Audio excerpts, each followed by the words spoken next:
하나님의 말씀 열왕기하 4장 1절에서 7절입니다. 열왕기하 4장 1절에서 7절 말씀 한 목소리로 읽겠습니다. 선지자의 제자들의 아내 중에 한 여인이 엘리사에게 부르짖어 이르되 당신의 종 나의 남편이 이미 죽었는데 당신의 종이 여호와를 경외한 줄은 당신이 아시는 바니이다. 이제 빚준 사람이 와서 나의 두 아이를 데려가 그의 종을 삼고자 하나이다 하니 엘리사가 그에게 이르되 내가 너를 위하여 어떻게 하랴? 내 집에 무엇이 있는지 내게 말하라. 그가 이르되 계집종의 집에 기름 한 그릇 외에는 아무것도 없나이다 하니 이르되 너는 밖에 나가서 모든 이웃에게 기름을 빌리라. 그릇을 빌리라. 빈 그릇을 빌리되 조금 빌리지 말고 너는 내 두 아들과 함께 들어가서 문을 닫고 그 모든 그릇에 기름을 부어서 차는 대로 옮겨 놓으라 하니라. 여인이 물러가서 그의 두 아들과 함께 문을 닫은 후에 그들은 그릇을 그에게로 가져오고 그는 부었더니 그릇에 다 찬지라. 여인이 아들에게 이르되 또 그릇을 내게로 가져오라 하니 아들이 이르되 다른 그릇이 없나이다 하니 기름이 곧 그쳤더라. 그 여인이 하나님의 사람에게 나아가서 말하니 그가 이르되 너는 가서 기름을 팔아 빚을 갚고 남은 것으로 너와 내 두 아들이 생활하라 하였더라. 아멘. 본문에 계시된 주님은 어떤 분이십니까? 가난한 과부를 긍휼히 여겨주시는 분이십니다. 하나님을 경외했던 선지자의 제자가 갑자기 죽었습니다. 그 아내는 졸지에 과부가 되었죠. 그 막막한 현실에서 하나님이 그 가정에게 어떤 긍휼을, 어떤 은혜를 베푸셨는지를 말씀하고 계십니다. 지금 왕이 통치하는 시대입니다. 그런데 그 왕이 백성을 책임져 주지 못하죠. 슬픔을 당한 가정에 대책을 공급하지 못합니다. 오직 하나님의 은혜만 그 과부를 채우시고 살리신다는 것이 오늘 말씀의 핵심이 되겠습니다. 지금 이 여인은 이중 슬픔에 빠져 있습니다. 남편이 졸지에 죽었습니다. 선지자의 제자라 했습니다. 아마도 교육전수하쯤 되겠죠. 그런데 그가 갑자기 죽고 두 아들은 그동안 빚으로 살았는데 그 빚쟁이가 와서 아들을 종으로 데려가겠다라는 것입니다. 대책이 없습니다. 원래 모세의 율법을 보면 고아와 과부와 객은 하나님께서 사회보장제 같은 복지 정책을 허락하셨기 때문에 충분히 먹고 살아가도록 그렇게 만들어 놓으셨어요. 그런데 왕이 탐욕적이고 세상이 인색하니 이제는 그럴 형편이 못 되게 된 것입니다. 세상이 책임져 주지 않는 사람 하나님이 책임져 주신다라는 것이죠. 이 과부가 선지자에게 찾아옵니다. 그리고 부르짖습니다. 부르짖다는 것은 통곡하는 것을 말합니다. 대책이 없으니까요. 슬픔도 슬픔이려니와 지금 당장 두 아들을 뺏기게 생겼는데 어떻게 할 방법이 없는 것이죠. 엘리사가 묻습니다. 내 집에 무엇이 있느냐? 기름 한 그릇밖에 없습니다. 밖에 나가 그릇을 이웃에게 전부 빌리라. 그렇죠. 빌려오고 나서 엘리사가 말하죠. 문을 닫고 그 빈 그릇에 기름을 부으라. 그리고 기름을 부으니 가득 찼습니다. 더 이상 그릇이 없습니다 할 때 기름이 그쳤다라는 것입니다. 결핍의 때, 절망의 때 우리는 어떻게 해야 할까요? 하나님의 은혜를 경험하기 위한 오늘 본문의 레슨을 생각해 보겠습니다. 첫째는 선지자를 찾는 것입니다. 지금 이 과부가 지혜롭게 행한 것이 있습니다. 어려운 분이라고 주저하지 않고 그는 선지자를 찾습니다. 워낙 절박했기 때문이죠.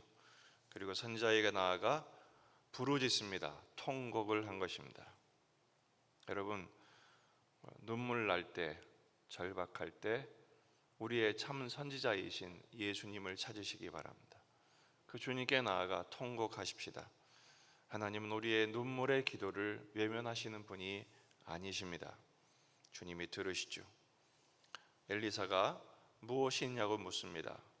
기름 한 그릇밖에는 없습니다. 기름 한 그릇이 무슨 소유겠습니까? 없는 것이죠. 하나님은 우리의 없음을 하나님이 전부로 채우시는 기회로 삼으실 줄 믿습니다.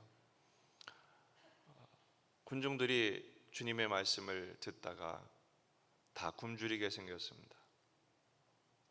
지금 때가 됐는데 이미 지났는데 먹을 것이 없습니다.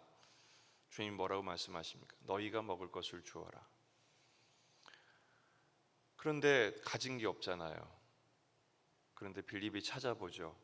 뭐가 있습니까? 어린아이의 도시락 하나, 그 보리떡 5개, 물고기 2마리는요 우리가 생각하는 떡덩어리나 물고기가 아닙니다. 그저 어린아이의 작은 도시락, 거의 없는 것이죠. 하나님은, 우리 주님은 거기에서 하늘의 식탁을 펼치시는 분이십니다. 그렇습니다. 없다고 끝나는 것이 아닙니다. 오히려 없을 때 하나님이 시작하십니다. 끝난 것이 아니라 하나님의 역사하십니다. 언제요? 부르짖을 때요. 우린 자꾸 없다고 한탄합니다. 없다고 원망합니다. 없다고 절망합니다. 그것이 아니라 하나님이 어떻게 하실지를 생각해 보셔야 합니다. 없는 게 아닙니다. 우리의 눈이 닫힌 거죠. 우리의 믿음이 실종된 것입니다. 주님을 바라보십시다. 주님이 시작하십니다. 주님이 말씀하시죠. 엘리사를 통해 말씀하십니다. 그 이웃에게 전부 찾아가서 빈 그릇을 빌려라 말씀하시죠. 하나님은 할 수 없는 것을 시키지 않으십니다. 가난한 과부가 됐으니 그 정도 부탁 안 들어줄 이웃이 없습니다. 하지만 자존심이 허락하지 않죠. 문제는 자존심입니다. 주님의 말씀을 순종할 때 가장 큰 걸림돌이 뭐냐? 자기 부담이에요. 난 이거 하기 싫은데, 내가 이것만큼 하기 싫은데 주님은 자꾸 그것을 시키십니다. 여러분 놀랍지 않습니까? 그릇만큼 채우시잖아요. 결국은요, 나를 내려놓을 때 그것이 오히려 풍성한 은혜가 됩니다. 축복의 문을 닫는 것은 남이 아닙니다. 나 자신입니다. 아직도 내려놓지 못한 내 자신이죠. 그리고 말씀하십니다. 문을 닫고 걸어 담그고, 그리고 나서 그 기름을, 하나밖에 없는 기름을 빈 그릇에 부으라, 옮겨 놓으라, 그리고 그 그릇을 옮겨 놓으라, 이렇게 말씀하고 있죠. 여인이 물러가서 문을 닫습니다. 그리고 빈 그릇을 빌리고, 그리고 문을 닫고, 엄마는 기름을 따르고 아들들은 빈 그릇을 갖다 채웁니다. 여러분, 여기서 중요한 원리가 있습니다. 문을 닫아야 합니다. 하나님께는 활짝 열린 기도의 문을 여시고 세상을 향해서는 문을 닫으셔야 합니다. 왜 문을 닫는 것이 중요합니까? 우린 자꾸 세상의 평가에 귀를 기울여요. 다른 사람이 어떻게 생각하는지. 그런데 이 여인은 지금 문을 닫습니다. 다른 사람이 손가락질을 하든지 무슨 말을 하든지 관심 두지 않겠다는 것입니다. 그리고 아들 둘과 함께 기름을 붓고 그릇을 채우고 계속 그렇게 합니다. 여러분, 이게 바로 가정 예배입니다. 뭐가 예배입니까? 예배 형식만 갖춘 게 예배가 아니라 하나님의 말씀대로 엄마도 두 아들도 순종하고 있잖아요. 순종이 예배입니다. 아무것도 아닌 것 같지만 함께 모여서 우리 선지자님이 시키신 거니까 그대로 한번 해보자. 놀랍지 않습니까? 기름을 따르니까, 그릇이 채워지니까, 다른 것을 대니까 또 기름이 나오는 거예요. 어떻게 이런 일이 있을 수 있어요? 하나님이 채우심을 경험하는 것입니다. 너무 재밌었겠죠. 얼마나 놀랐겠습니까? 얼마나 신났겠습니까? 그런데 더 그릇 가져와. 이제 없어요. 그때 기름이 끝이 납니다. 하나님은 이 과부의 가정을 앞으로도 이런 식으로 공급하셨을 것입니다. 지금 이 순간 빈 그릇을 채우는 기름의 역사가 한순간엔 기적이 아니라 하나님 앞에 이 가정은, 이 엄마와 두 아들은, 남편 없는, 아빠 없는 이 아들들은 이제 앞으로 하나님께 구하여 하나님의 채우심을 경험하는, 일용할 양식을 경험하는 삶의 방식으로 살아가게 되었을 것입니다. 그렇습니다. 예배가, 순종이 그 가정을 살립니다. 그 인생을 살립니다.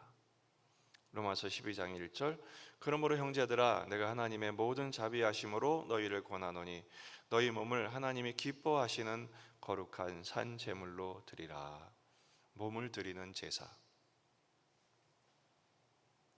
나의 시간과 나의 물질과 나의 인생과 나의 전부를 드리는 삶의 예배, 이것이 진정한 영적인 예배고 가정 천국 되게 하시는 놀라운 비결인 줄로 믿습니다.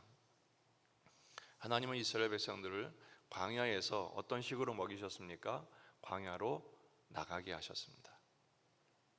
그 만나가 쫄쫄쫄 기어들어와 그 천막 안으로, 장막 안으로 그렇게 모아지게 하지 않으셨습니다. 아침마다 들에 나가게 하셨습니다. 왜 나가게 하셨을까요? 번거로운 일인데, 근데 하나님이 그 방식을 취하십니다.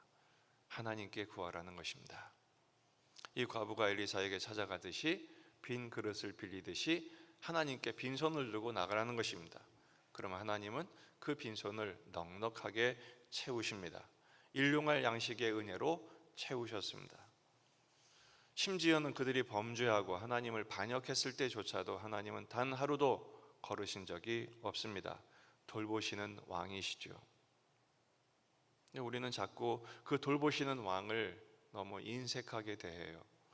내가 원하는 대로 안 됐다고, 내 생각대로 안 됐다고 하나님을 외면합니다. 여러분, 우리가 들에 나가는 방식이 뭡니까? 예배하는 것입니다. 기도하는 것입니다. 말씀 앞에 엎드리는 것입니다. 감사하고 찬양하는 것입니다. 뿐만 아니라 하나님 우리를 긍휼의 통로로 사용하기를 원하십니다. 넉넉해진 손, 다른 사람을 넉넉하게 하는 은혜의 통로, 긍휼의 통로로 우리를 사용하기를 원하십니다. 여러분, 이 과부 가정이 이 어려울 때 그 은혜를 경험하고 나서 또 어려움을 당한 사람 만났을 때 어떻게 했을까요? 나만 먹으면 됐지, 그렇게 끝나지 않았을 것입니다. 비결을 알려줬을 거예요. 하나님을 바라보자, 우리도 그렇게 살았다. 그리고 함께 그 위로와 능력을 함께 경험하지 않았겠습니까? 그리고 있는 거 나누어서 피차 넉넉해지는 경험을 하지 않았겠습니까? 고린도후서 8장 14절에서 15절, 이제 너희의 넉넉한 것으로 그들의 부족한 것을 보충함은 후에 그들의 넉넉한 것으로 너희의 부족한 것을 보충하여 균등하게 하려 함이라. 모두가 함께 풍족해지기를 주님 원하시죠. 기록된 것 같이 많이 거둔 자도 남지 아니하였고 적게 거둔 자도 모자라지 아니하였느니라. 과부의 가정을 돌보신 하나님, 오늘도 우리 가정을 돌보실 줄 믿습니다. 우리에게 일용할 양식을 공급하심을 바라보고 예배하고 순종하십시다. 또 남을 공급하는 손길로 쓰임 받을 때 하나님은 그 순종을 복되고 더욱 풍성하게 하실 것입니다. 피차 하나님 안에서 부욕해야 되는 은혜를 함께 누리시기를 주의 이름으로 축원합니다. 기도하시겠습니다. 오늘 저녁은 예수님의 기도학교 5번째 변화산의 기도를 묵상하도록 하겠습니다. 우리 자신과 가정과 교회와 이 지역의 복음화, 민족의 복음화, 세계 복음화를 위해서 기도하십시다. 투병 중인 환우들을 위해서 여전히 확산은 멈추지 않고 있습니다. 하나님이 돌보아 주시도록, 부작용이 없도록 기도하시고, 또 오늘 저녁 우리 기도자들, 헌신된 기도자를 보내시도록, 또 주일을 준비하며 말씀을 전하는 저를 위해서도 기도해 주시고, 지난주에 감사절을 보냈지만 감사가 여기서 끝나는 것이 아니라 올 한 해 마지막까지 새해에도 영원토록 계속되게 하옵소서. 기도하시겠습니다. 참 좋으신 하나님 아버지, 은혜를 감사